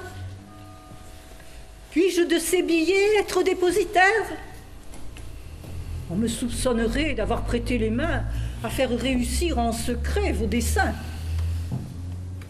Maintenant que votre oncle a pu, malgré son âge, reprendre de ses sens heureusement l'usage, le parti le meilleur, sans user de délai, est de lui reporter vous-même ces billets. Ce n'est pas d'aujourd'hui que je connais, madame, les nobles sentiments qui règnent dans votre âme. Nous ne prétendons point, vous ni moi, retenir un bien qui ne nous peut encore appartenir. Mais gardez ces billets, quelques moments de grâce. Le ciel m'inspirera ce qu'il faut que je fasse. Je le prends à témoin si dans ce que j'ai fait, l'amour n'a pas été mon principal objet. Hélas, pour mériter la charmante Isabelle, j'ai peut-être un peu trop fait éclater mon zèle. Mais on pardonnera ces transports amoureux. Mon excuse, madame, est écrite en vos yeux. Puisque pour notre hymen, j'ai eu l'aveu de ma mère, je puis faire paraître un sentiment sincère. Tous les biens dont vous pouvez hériter chaque jour n'ont point du tout pour vous déterminer l'amour. Votre personne seule est le seul bien qui me flatte, et tous les vins brillants dont la fortune éclate ne sauraient éblouir un cœur comme le mien. Si je l'obtiens, ce cœur dont je ne veux plus rien. Tous ces beaux sentiments sont fort bons dans un livre. L'amour seul, quel qu'il soit, ne donne point à vivre. Et je vous apprends, moi, que l'on ne s'aime bien quand on est marié qu'autant qu'on a de bien. Mon oncle, maintenant, par sa convalescence, fait renaître en mon cœur la joie et l'espérance, et je vais l'exciter à faire un testament. Mais ne craignez-vous rien de son ressentiment? Ces billets détournés ne peuvent-ils point faire qu'ils prennent à vos désirs un sentiment contraire? Et voilà la raison qui me fait hasarder à vouloir quelque temps encore les garder. Pour revoir ce dépôt entrer en sa puissance, il accordera tout sans trop de résistance. Il faut, mademoiselle, en ce péril offert, être un peu dans ce jour avec nous de concert. Voilà tout bon billet qu'il faut, s'il vous plaît, prendre. Moi? N'en rougissez point, ce n'est que pour les rendre. Je ne sais pas, monsieur, en cette occasion, si je dois accepter cette commission. De ces billets surpris, on me croira complice. En restitution, je suis encore novice. Mais j'entends quelques bruits. C'est Crispin que je vois. À qui donc en as-tu? Te voilà hors de toi. Allons, monsieur, allons. En homme de courage, il faut, ma foi, ici soutenir l'abordage. Monsieur Géronte approche. Au ciel. En ce moment, souffrez que je vous mène à mon appartement. J'ai de la peine encore à m'offrir à sa vue. Laissons évaporer un peu sa bile émue, et lorsqu'il sera temps, tous unanimement, nous viendrons travailler ensemble au dénouement. Pour toi, reste ici. Vois l'humeur dont il peut être, et tu m'informeras s'il est temps de paraître.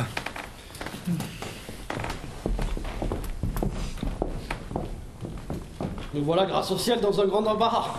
Dieu veuille nous tirer d'un aussi mauvais pas.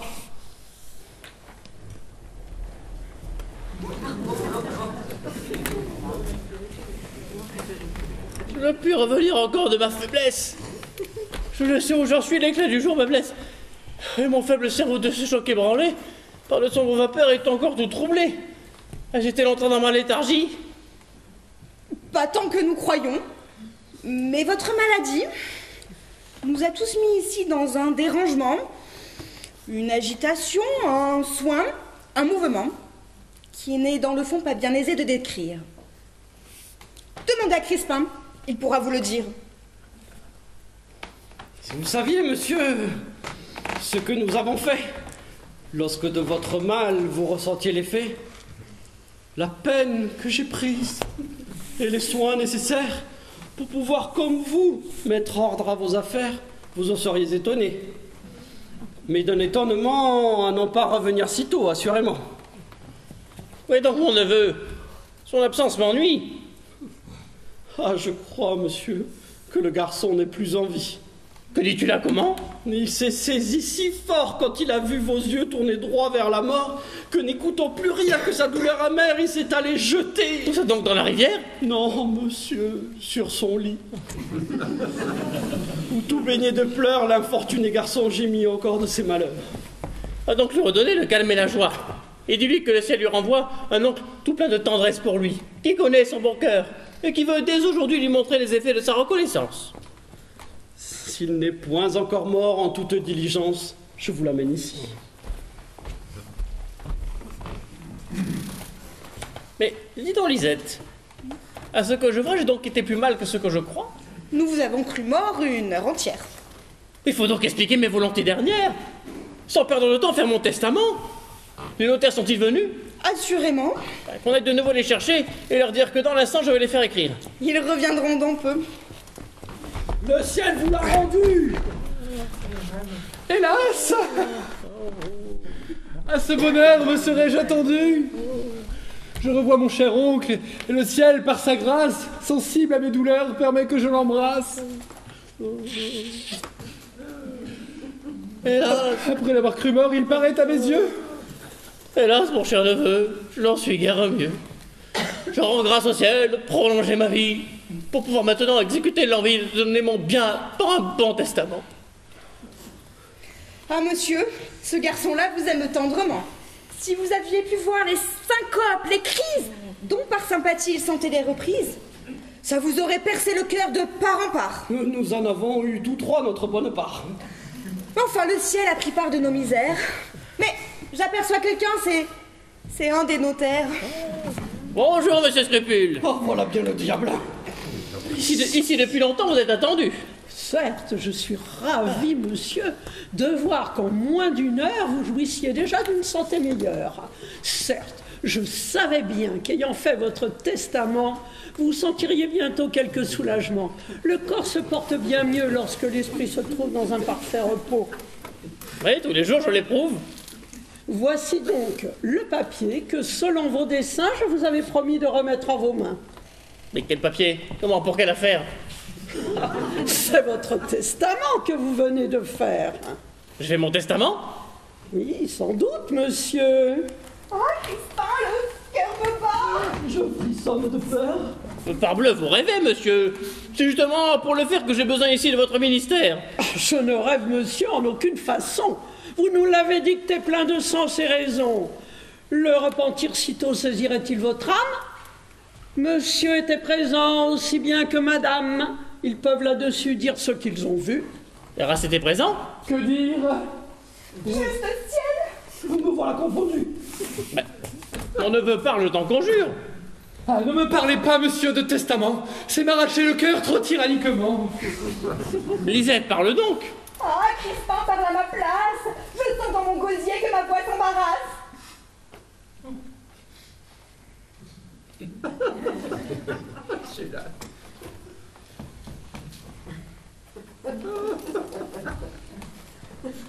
Je pourrais là-dessus vous rendre satisfait. Nul ne sait mieux que moi la vérité du fait. J'ai fait mon testament. Je ne peux pas vous dire qu'on vous ait vu absolument l'écrire.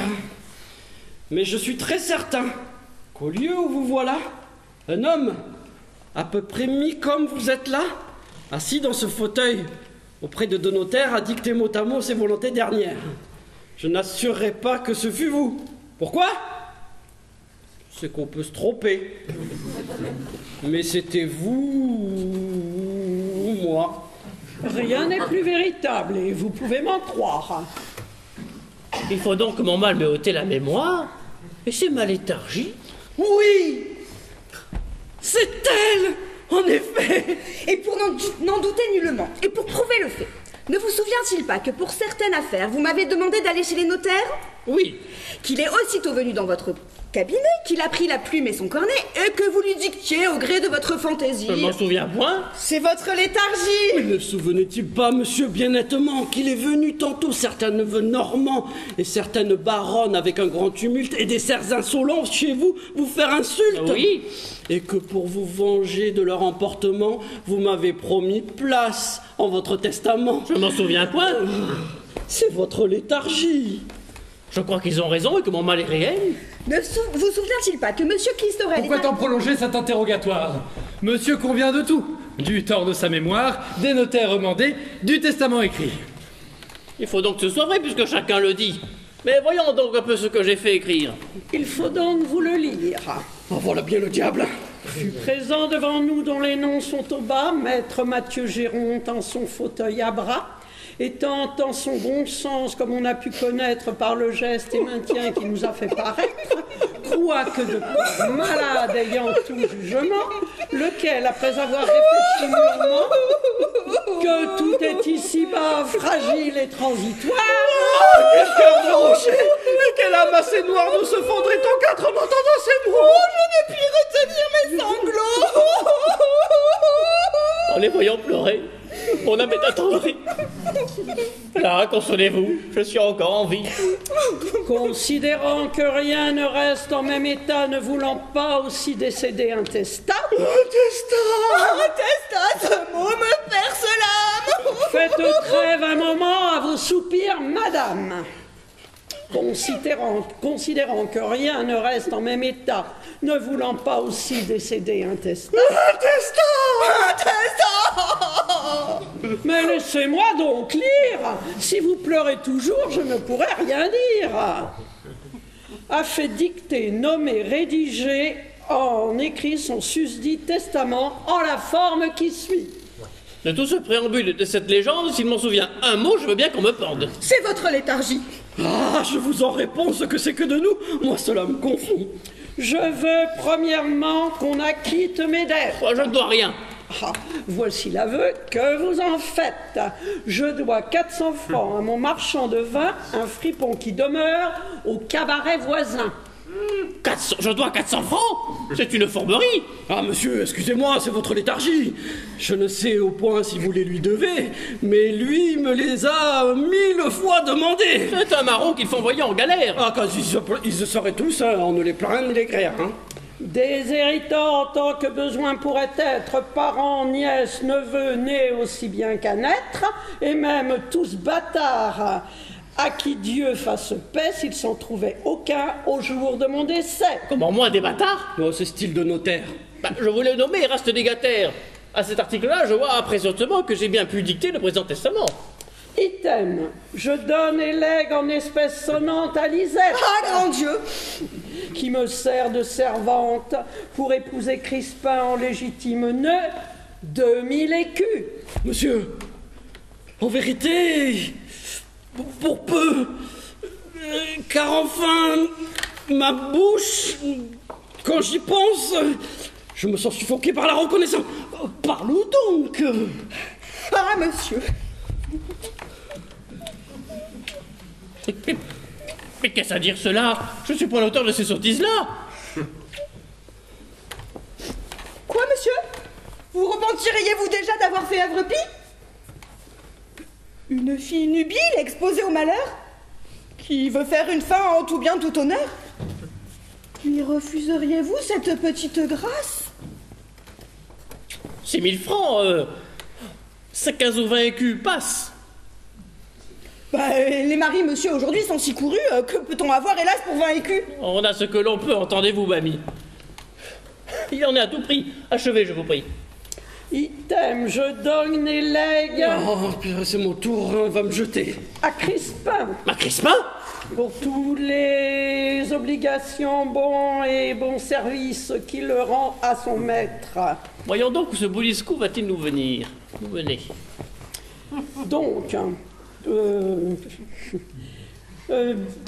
écus. Monsieur,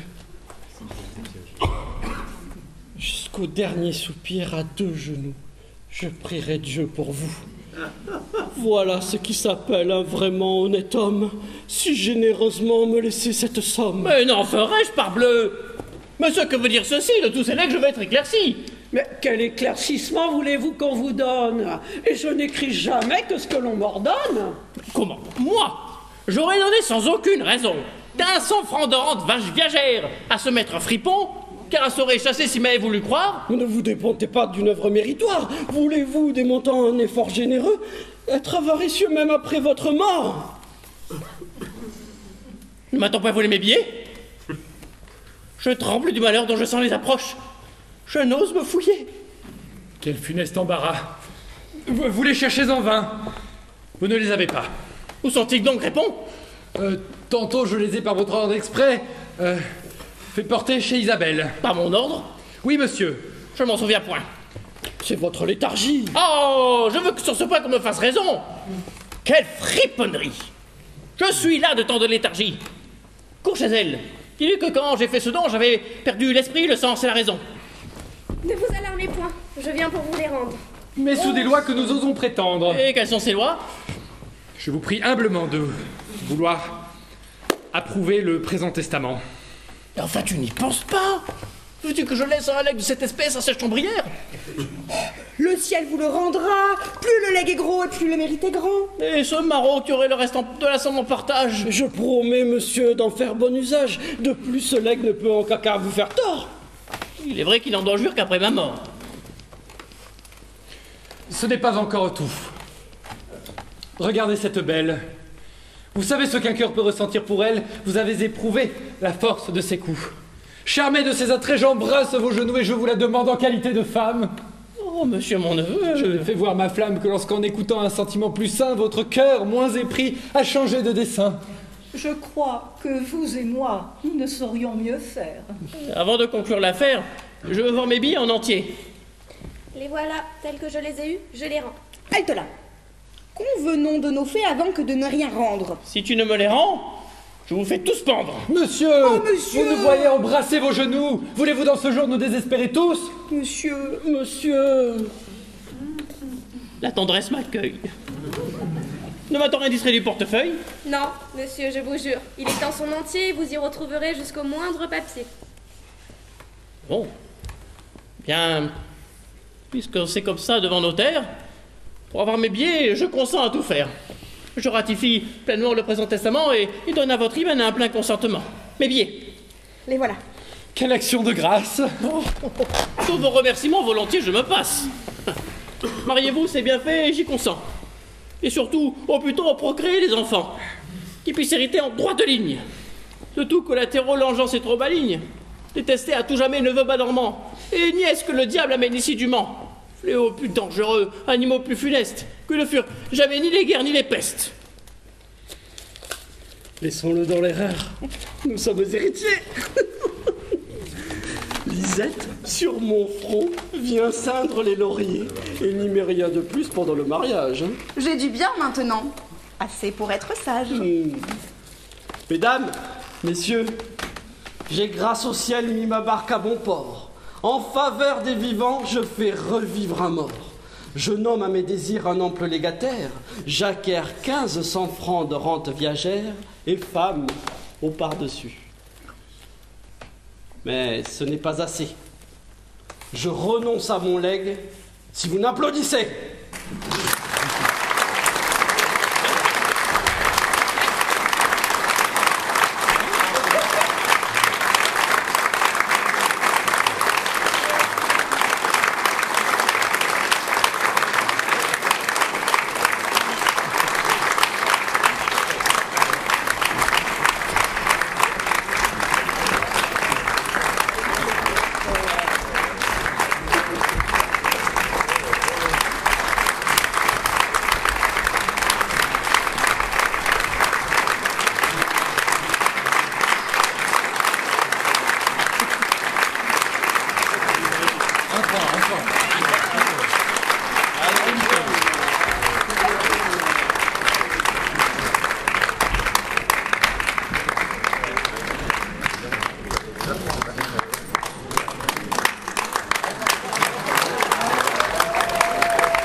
Eh bien, merci à toutes et à tous d'avoir assisté à cette représentation.